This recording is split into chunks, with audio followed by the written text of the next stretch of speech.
C'est un véritable privilège pour moi de vous recevoir dans ce bel hôtel.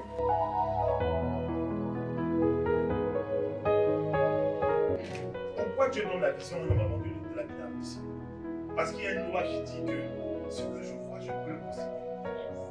Ce que je perçois, je peux l'atteindre.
Il faut noter qu'en venant ici, j'avais prévu de faire juste un petit meet-up, une petite rencontre comme ça avec quelques talents parce que j'ai des élèves ici.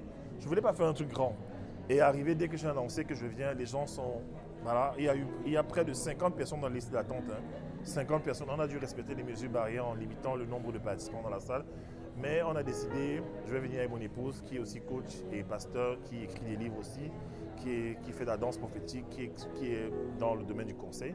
Je reviendrai avec elle, peut-être on va prendre un endroit plus grand pour accueillir plus. Comme ça, les gens qui sont en liste d'attente seront déjà privilégiés en fait. Mais je compte revenir ici parce qu'il y a eu des opportunités qu'on nous a offertes pour parler à des plus grand nombre de personnes en fait.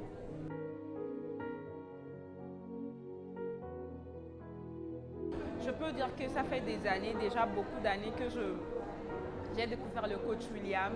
Et c'est vraiment grâce à lui, en regardant ses vidéos sur YouTube, en écoutant tout ce qu'il disait, que j'ai appris que c'était un crime en fait de mourir sans avoir connu sa destinée. Et chaque homme qui naît a une destinée. C'est avec lui en fait que j'ai découvert le mot destinée, ce que ça signifiait. Et depuis que je l'ai découvert, je passe du temps, je suis souvent ses lives, j'écoute ses enseignements, comment découvrir sa destinée, comment travailler sur sa destinée. Et quand j'ai vu le visuel, on m'a dit ok, j'ai vu le visuel qui disait que le coach William serait à Lomé. J'ai été vraiment contente parce que c'était une opportunité pour moi de pouvoir bénéficier du dépôt de Dieu en lui. Et je ne regrette pas vraiment d'être venue à cette conférence parce que j'en sors beaucoup plus outillée. Je sais comment, il ne suffit pas forcément de découvrir sa destinée. Il y a beaucoup de choses. Quand tu découvres ta destinée, il faut savoir comment travailler sur ta destinée. Il faut savoir comment honorer les mentors, comment tu as besoin d'avoir un bon caractère, une bonne attitude. Il y a tellement de facteurs qui rentrent en jeu en fait. Donc quand tu découvres ta destinée, comment il faut continuer par travailler sur soi, comment il ne faut pas forcément attendre en fait.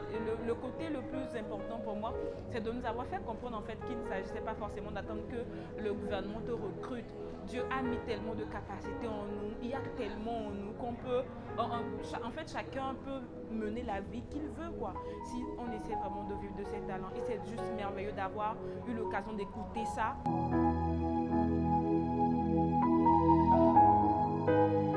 Comme je l'ai dit tout à l'heure, ceci n'est que le départ d'une grande aventure. Déjà, je peux dire que dans le mois de novembre, nous sommes en train avec l'équipe, nous sommes en train de voir les possibilités d'organiser encore un autre. Donc, ceci n'est que le départ d'une grande aventure. Merci à tous.